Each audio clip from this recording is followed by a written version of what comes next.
আমাদের কাছে যে কিতাবটা দিয়েছে, যে গাইডটা দিয়েছে, এই গাইড যারা ফলো করবে, এই গাইডের ভিতরে কোনো ভুল আছে নেই।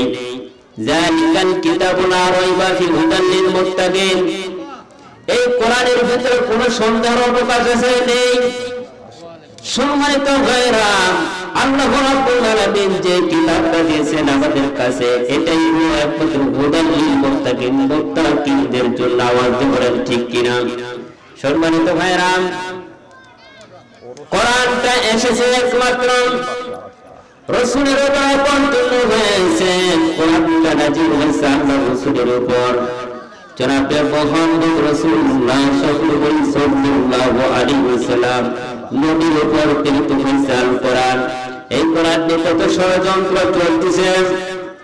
অতীতে আবু জেহেলের আমলে, উতবা সাইফের আমলে, ফেরাউনের আমলে থেকে শুরু করে নিয়ে যে কোরআন নিয়ে যে ষড়যন্ত্র করতেছে, আজও বাংলাদেশে কোরআন নিয়ে ষড়যন্ত্র চলতেছে। আওয়াজ দিয়ে বলেন ঠিক কিনা?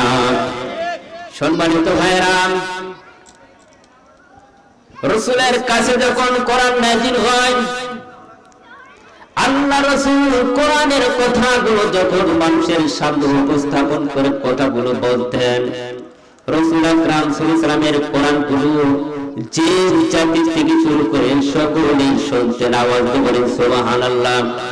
সম্মানিত ভাইরা, এই কোরআন এমন একটা কোরআন, কাফের বেঈমানরা বলেছিল যে কোরআন রাসূলের উপর যে অবতীর্ণ হয়, রাসূলের কাছে আসে, এইটাই মনে হয় রাসূল কবি, এই জন্য তারা বলেছিল আল্লাহ পাক বলেন, যাও কোরআনের মতন যদি একটা আয়াত তোমরা তৈরি করতে পারো, বানিয়ে দাও।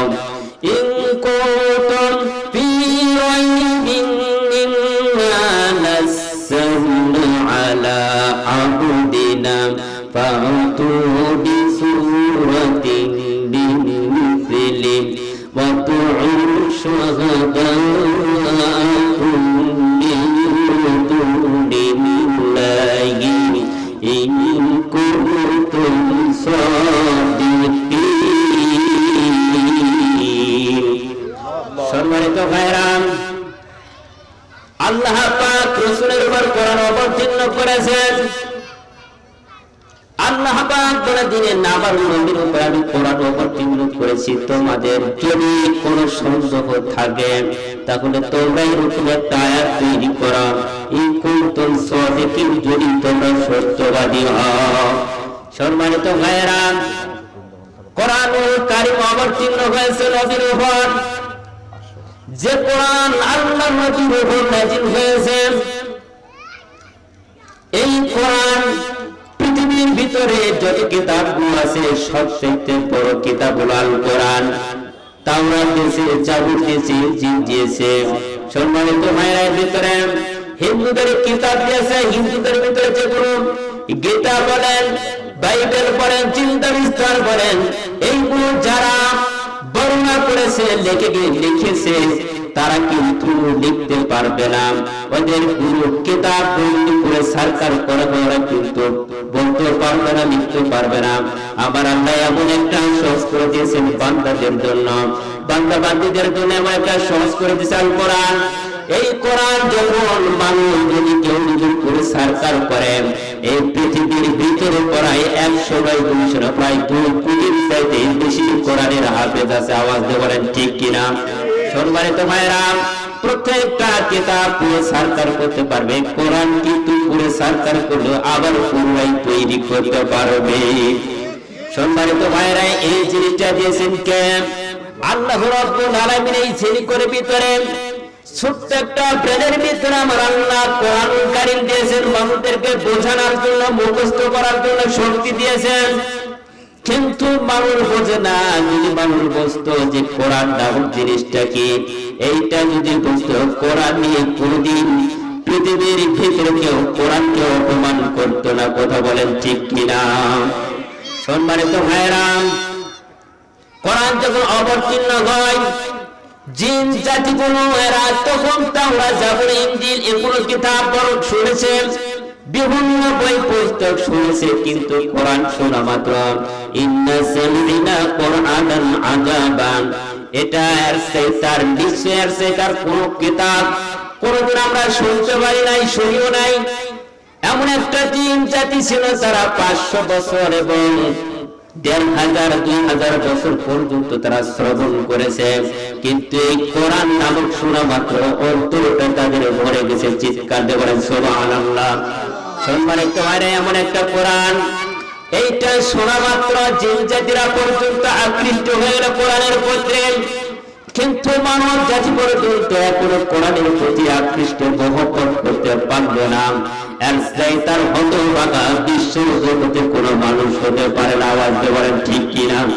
সম্মানিত ভাইরা, লা ইলাহা ইল্লাল্লাহু মুহাম্মাদুর রাসূলুল্লাহ, আল্লাহ ছাড়া কোন মাবুদ নাই, মুহাম্মাদুর রাসূলুল্লাহ সাল্লাল্লাহু আলাইহি ওয়াসাল্লাম হলেন একমাত্র প্রেরিত রাসূল। সম্মানিত ভাইরা, কিতাব বর্ণনা করেছে মানুষকে বোঝালে কোন ব্যক্তি যখন কথা বলবে কোরআন থেকে কথাগুলো যখন বলে সত্য কথা বলেন ঠিক কিনা? কোরআন থেকে কথা বলে কেউ মিথ্যা কথা? কারণ বাংলাদেশের এখন কোরআন তার তৈরি হয়েছে, তারা নাকি বলে কোরআনের ভিতরে ভাউতাবাজি চালু করেছে মৌলবীরা। কথা বলেন ঠিক কিনা? সম্মানিত ভাইরা, সামনে আসতেছে আমাদের দিন, সেই দিন তোমরা বুঝতে পারবা আসলে কোরআনটা ভাউতাবাজি না, কোরআনটা পার্লামেন্টের জন্য সকল মানুষের জন্য উন্মুক্ত। আওয়াজ দিয়ে বলেন ঠিক কিনা? সম্মানিত ভাইরা, মান ক্বালা বিহি সাদাকাত, কোরআন দিয়ে যখন কথা বলবে, সত্য কথা বলবে, আল্লাহর চেয়ে তার কেউ সত্যবাদী আছে? ওয়ামান ইয়াসদাকু বিদাল্লাহি কিলা, আল্লাহর চেয়ে তার কেউ সত্যবাদী আছে? নেই। আল্লাহ রাব্বুল আলামিন এখানে বলে দিলেন, মান আমিলা উজরা, কোরআন অনুযায়ী যারা আমল করবে আল্লাহ পাক ইহকাল এবং পরকাল তাকে পুরস্কৃত করবে। আওয়াজ দিয়ে বলেন সুবহানাল্লাহ। সম্মানিত ভাইরা, কোরআন দিয়ে আমল করা লাগবে। আমলটা কি করবেন? মান হাকামা বিহি আদালত, এখানে বলেছেন কোরআন দিয়ে আপনাকে বিচার করা লাগবে। নির্দেশ কার? সম্মানিত ভাইরা, এই কোরআন দিয়ে বিচার না করার কারণে আমাদের সমাজের বিভিন্ন জায়গায় বিভিন্ন কিছু হচ্ছে। আজকে আমরা চাই আগামী দিনের জন্য পার্লামেন্টে শফিকুর রহমান কোরআন দিয়ে রাজনীতি করাবে। আওয়াজ দিয়ে বলেন ঠিক কিনা? লিল্লাহি তাকবীর।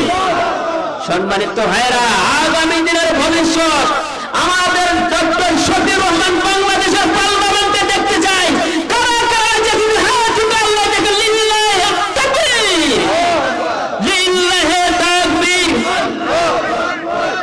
সম্মানিত ভাইরা, আনাচ্ছে কানাচ্ছে অনেক কিছু আমরা শুনতেছি, শুধু একমাত্র একটা কথা আছে না, ছোট্ট বাচ্চা কিছু বলতে পারে না বাবাকে, শুধু আস্তে আস্তে বড় হয়ে যায়, বাবা পিটন দেয়, তারপরে সহ্য করে থাকে যে দেখ বাবা আস্তে আস্তে আমি একটু বড় হয়, আমি একদিন বড় হলে বাবারে আমি সাইজ করবো। কথা বলেন ঠিক কিনা?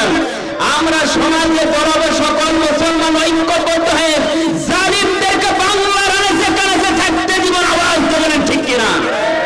সম্মানিত ভাইরা, 16 বছর আমাদেরকে জ্বালায়া পুরাই মারতো, আর দেখার সুযোগ নেই আগামী দিনের বাংলাদেশ, আলিমুল আমাদের বাংলাদেশ, আগামী দিনের বাংলাদেশ ডক্টর শফিকুর রহমানের বাংলাদেশ। তো কথা বলেন ঠিক কিনা?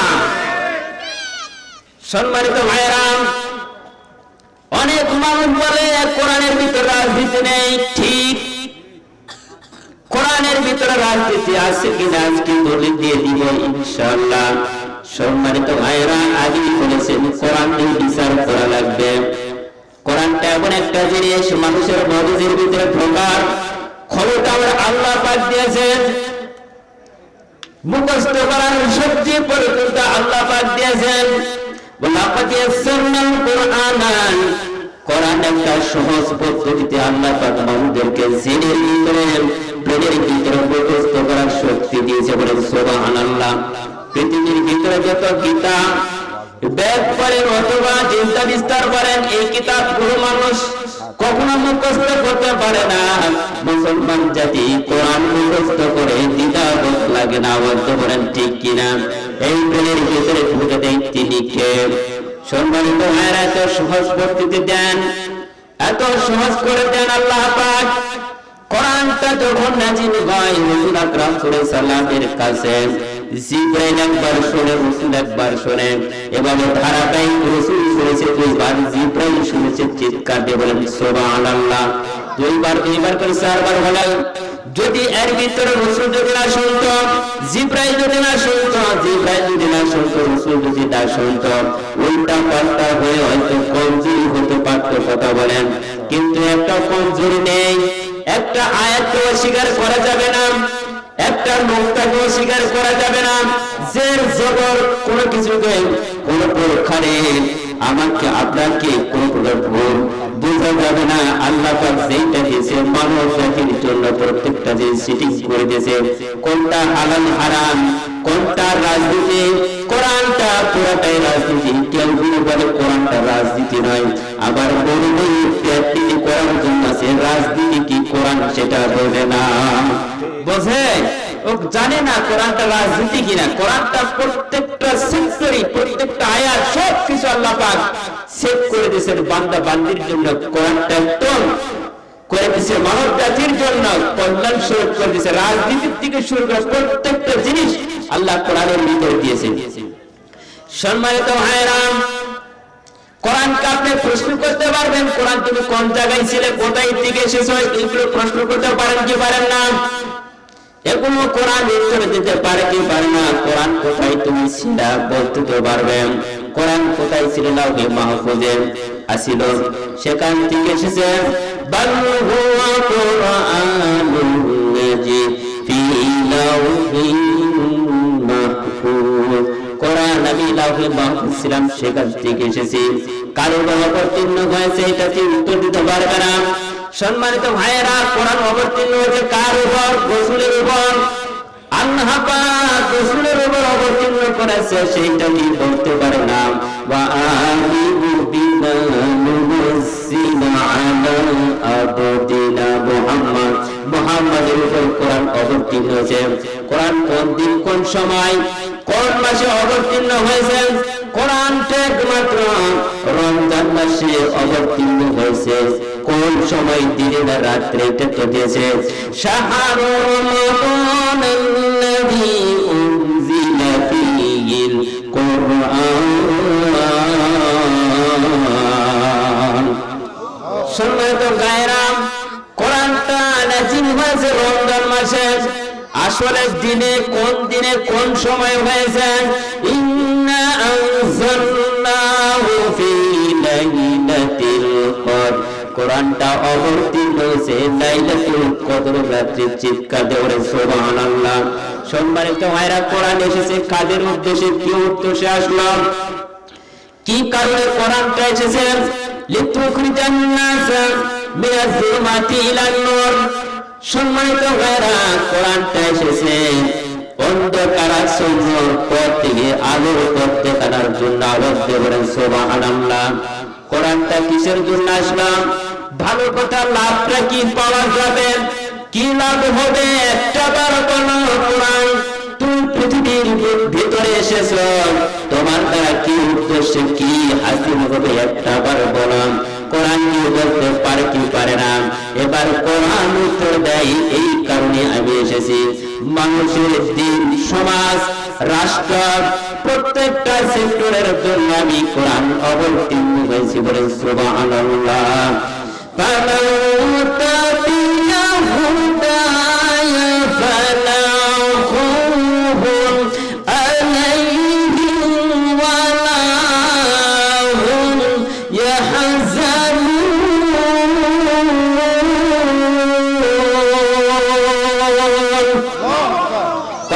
কিসের জন্য আসলাম? কোরআন কি উত্তর দেয়? একবার খেয়াল করে দেখুন আল্লাহ পাক এখানে কি বলেন। মানুষের ভয় আছে, কিসের ভয়? পৃথিবীতে চলার জন্য মানুষ ভয় করে কাকে? আল্লাহকে না? সূরার ভয়। সন্ত্রাসের ভয় করে, হাজারের ভয় করে, লম্পনের ভয় করে, ডাকাতের ভয় করে, কিন্তু আল্লাহ পাক বলে দিলেন যারা কোরআন নিয়ে গবেষণা করবে, কোরআন তার হৃদয়ের ভিতরে থাকবে, ওনাকে হেফাজত করবে আমার আল্লাহ, শিক্ষা দেবেন। সুবহানাল্লাহ। তার ভিতরে আছে কোরআন, কারণ ভয় আছে কার বুঝে? কোরআন আছে তার অন্তরের ভিতরে, হৃদয়ের ভিতরে, কারণ আমার অন্তরের ভিতরে কোরআন আছে, আমাকে ভয় করা লাগবে আল্লাহকে। যারা আল্লাহকে ভয় করবে, ওই কোরআন আল্লাহ আপনাকে হেফাজত করবে, বলেন সুবহানাল্লাহ। ওই কোরআনই আপনাকে রিজিকের জায়গা বের করে দিবে, কোথায় রিজিক অন্বেষণ করাবে সব কিছু দিয়ে দিবে। সম্মানিত ভাইরা, আমরা শুধু একটা বার মনে করি যে কোরআন মানলে বুঝি আমাদের দেশের ভিতরে যে কোরআন দিয়ে পার্লামেন্টে পরিচালনা করা হয়, পার্লামেন্টে যে কোরআন যে রাজনীতি করানো হয়, সমাজ থেকে শুরু করে নিয়ে রাষ্ট্র পর্যায়ে আমরা শুনতে পাই যে আসলে মনে হয় কোরআনের আইন যদি বাংলাদেশে চলে, আমার মনে হয় যত বাংলাদেশের ছাত্র শিবির যারা রয়েছে এরাই মনে হয় মানুষের পায়ের রক কাটে দিবে। কথা বলেন ঠিক কিনা? রক কাটে দিবি, এটা গবেষণা হচ্ছে না? কানে কানে ঠিকই আসতেছে, ওস্তাদের মার শেষ রাতে হবেই আপনাদের ইনশাআল্লাহ। কথা বলেন ঠিক কিনা? ছাত্র শিবির কখনো মানুষের পায়ের রক কেটে দেয় না, ওদেরকে মানুষদেরকে হেদায়েতের রাস্তা দেখিয়ে দেয়। কথা বলেন ঠিক কিনা? সম্মানিত ভাইরা, জামাত ইসলামের লোকেরা ওরা হেদায়েতের রাস্তা দেখে দেয়, অন্ধকারাচ্ছন্নের পথ থেকে আলোর পথ দেখায় দেয়। কথা বলেন ঠিক কিনা? আমরা যে জামাত ইসলামের যে সংগঠন বাইরে আছি, আমরা বলেন তো কোথাও কি আমরা মানুষের কাছ থেকে 10 টাকা নিয়েছি মিথ্যা কথা বলে? আমরা কারো কাছ থেকে নেই না, আমরা বরঞ্চ মানুষদেরকে বলি বাবা তুমি এই রাস্তায় ব্যয় করো, আল্লাহ রাস্তায় ব্যয় করো, আল্লাহ রাস্তায় ব্যয় যদি 10 টাকা করো, তার পরিবর্তে আল্লাহ তোমাকে 100 টাকাও ইনকাম করার ব্যবস্থা করে দেবে। কথা বলেন ঠিক কিনা? সম্মানিত ভাইরা, এখন যে বাংলাদেশের অবস্থা হচ্ছে, আমাদের জামাত ইসলাম থেকে শুরু করে নিয়ে ছাত্র শিবির কোথাও চাঁদাবাজি করে নাই, অথচ দেখেন বিএনপির কিছু লোকের আছে চিটার বাটপার। আমাদের দেশের এলাকার কথা বলতেছি, বাংলাদেশের লোকের একটা খেয়াল রাখা দরকার, আমার নিজের এলাকার ভিতরে যেগুলো হচ্ছে বিভিন্ন জায়গায় চাঁদাবাজি শুরু হয়েছে। আওয়াজ বলেন ঠিক কিনা? ক্ষমতা পাওয়ার আগে যদি তোমরা চাঁদাবাজি করো, ক্ষমতা পেলে কি করবে আল্লাহ ভালো জানে। কথা বলেন ঠিক কিনা? সম্মানিত ভাইরা, আমরা কাউকে দোষারোপ করব না, আসলে যারা করতেছে তাদের হেডকোয়ার্টারে প্রধান উনি চাঁদাবাজি করে না, করে কিন্তু ওদের মিশুর পথে লোকগুলো চাঁদাবাজি করতেছে, ওরা এমনিতে দল থেকে ছাঁটাই হয়ে যাবে। কথা বলেন ঠিক কিনা? সম্মানিত ভাইরা, আমরা অন্য কাউকে দোষারোপ করব না, আমরা চাই আগামী দিনের বাংলাদেশ কোরআন দিয়ে রাজনীতি করাবে। কথা বলেন ঠিক কিনা? আমরা রাজি আছি না ইনশাআল্লাহ? যদি আমাদের মরণ হয়, জীবন যদি দেওয়াই লাগে, ডক্টর শফিউর রহমানকে বাংলাদেশের পার্লামেন্টে চাই। কথা বলেন ঠিক কিনা? সম্মানিত ভাইরা, একবার এসেছি একবারই যাওয়া লাগবে। কথা বলেন ঠিক কিনা? বাঁচতে হলে কোরআন নেই, বাঁচতে হলে মরতে হলে জান্নাতে যাওয়া লাগবে, সেই পুরো আমাদের ব্যবস্থা করা লাগবে। সম্মানিত ভাইরা, আল্লাহ রাব্বুল আলামিন এখানে বলে দিলেন শুধু একমাত্র আল্লাহকে ভয় করা লাগবে। যারা আল্লাহকে ভয় করবে, আল্লাহর দিক নির্দেশনা অনুযায়ী চলাফেরা করবেন, আল্লাহ তাদের রিজিকের ব্যবস্থা করে দিবে। কথা বলেন ঠিক কিনা? সম্মানিত ভাইরা, এই জন্য কোরআনের সঙ্গে যারা সম্পর্ক থাকবে, আলিম উলামার সঙ্গে যারা সম্পর্ক থাকবে, একমাত্র তাদের অন্তর্ভুক্ত থাকবে আল্লাহর প্রতি। আর আল্লাহকে যারা বন্ধু হিসাবে মানবেন, আল্লাহকে যারা রব হিসাবে মানবেন, আল্লাহ রাসূলকে যারা বন্ধু হিসাবে মানবেন, আল্লাহ এবং রাসূল যদি আমাদের বন্ধু হয়ে যায়, বলেন জান্নাত পাইতে কি আমাদের কোনো সমস্যা হবে? কোনো সমস্যা হবে? সম্মানিত ভাইরা, আল্লাহ রাব্বুল আলামিন এখানে বলে দেন বন্ধু যদি বানানো লাগে, আমরা কাজে বন্ধু বানাবো, আল্লাহকে বানাবো। ইন্নামা ওয়ালিয়্যুকুমুল্লাহু ওয়া রাসূলুহু ওয়াল্লাযীনা আমানুল্লাযীনা ইউকিমুনাস-সালাতা ওয়া ইউতুনাস-যাকাতা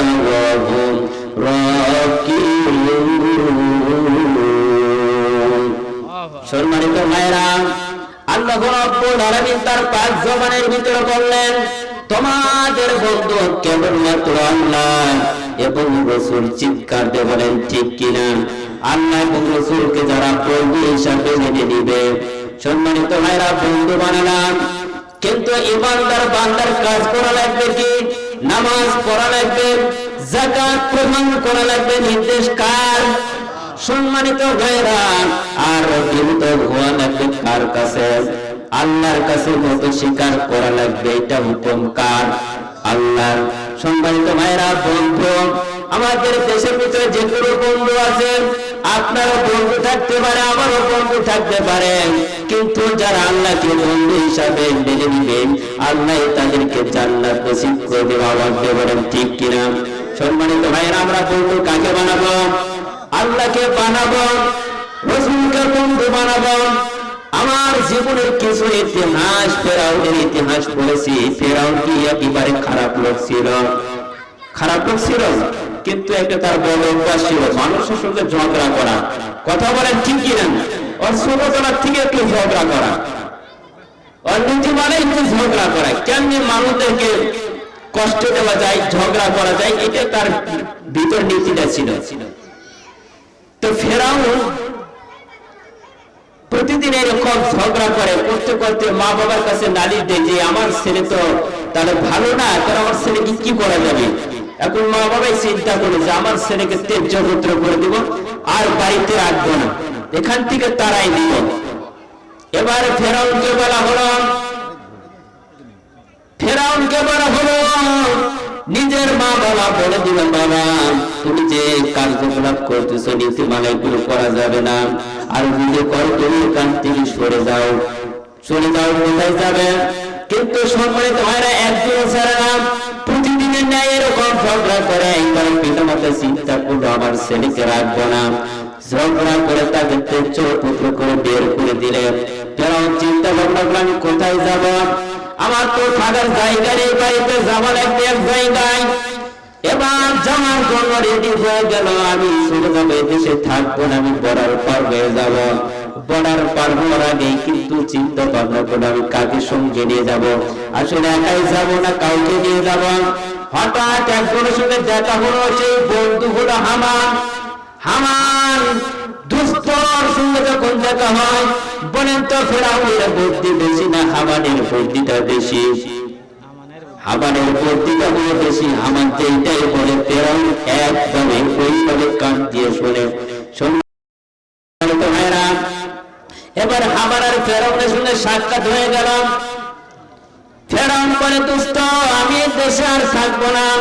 কয় কেন দোস্ত, তুমি কেন থাকবা না, কি সমস্যা বলো?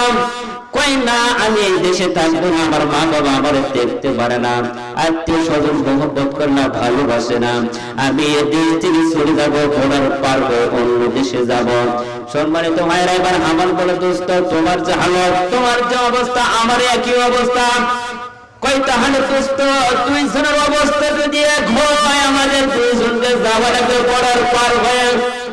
এবার চিন্তা ভাবনা করলে সিদ্ধান্ত অনুযায়ী তখন পার হয়ে গেল বর্ডার।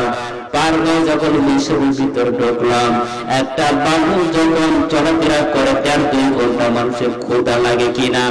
এবারে দুইজনের ক্ষুধা লেগে গেছে।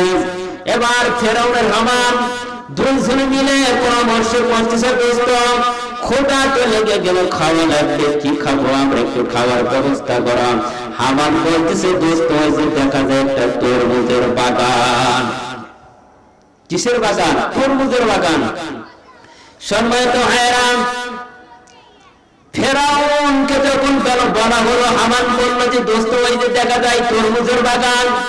এবার তরমুজের কাছে গেলেন, বাগানের কাছে যাওয়ার পরে দেখে এক বুড়ো মুরব্বীকে ডাক দিয়ে বলে, চাচা আমাদের জীবনটা একটু বাঁচান। কয় বাবা একটু বলো কি? এবার মুরব্বী চাচা বলতেছে, বাবা বলো কি লাগবে তোমাদের? এবার হামান আর ফেরাউন দুজনে মিলে বলতেছে, চাচা আমাদের একটা তরমুজ দেওয়া লাগবে, আমরা 1.5-2 ঘন্টা তরমুজটা হাঁটা উঠা করেছি, ক্ষুধা লেগে গেছে। সম্মানিত ভাইরা, ক্ষুধার কারণে তরমুজ খাইতেছে এমন হারে। দুইজনে মিলে যখন তরমুজ গুলো খেয়ে ফেললো, খাওয়ার পরে এবার হামান আর ফেরাউনকে এবার বলতে চাচা ডাকতে বলতেছে, বাবা তোমরা আমার কাছে পানি দিবা, আমার বাড়িতে অবস্থান করবা, কোনো আপত্তি নাই, কোনো সমস্যা নাই, আমি তোমাদেরকে দেখে নেব। এবার দীর্ঘ কিছুদিন থাকার পরে আমার দোস্ত ডাক দিয়ে ফেরাউনকে বলে, দোস্ত এভাবে আমাদের জীবন চলবে না, আমাদের টাকার দরকার আছে। টাকার দরকার আছে না নাই? সম্মানিত ভাইরা, হামান দোস্ত ডাক দিয়ে বলতেছে, দোস্ত টাকার দরকার। ফেরাউন দোস্ত বলতেছে, হামানকে বলতেছে, দোস্ত টাকা পাবো কোথায়? এবার হামান চিন্তা ভাবনা করলো যে কোন জায়গায় চাকরি দেওয়া যায় কিনা। হঠাৎ দেখলো একটা নিউজ, চাকরি নিবে, চাকরি মন লাগবে। এবার ফেরাউনকে বলা হলো, ফেরাউনকে বললো, দোস্ত এক জায়গায় চাকরি নিউজ পাইলাম, সেখানে চাকরি লোক নেবেন। কই কোথায়? মিশরের ভিতরে সবচাইতে বড় কবরস্থানে দারোয়ান পোস্টে চাকরি নেবেন। তুমি যদি করো তোমাকে আমি চাকরিতে লাগাই দেই। এবার ফেরাউন বলতেছে, দোস্ত এটা কি চাকরি করা সম্ভব? না, আমার দ্বারা সম্ভব নয়। এবার হামান তো পাম্পটি দিয়া চাকরিটা দিয়ে দিলাম। চাকরি হওয়ার পরে ফেরাউনকে বলে, দোস্ত মাসে তুমি পাবা 10,000 টাকা।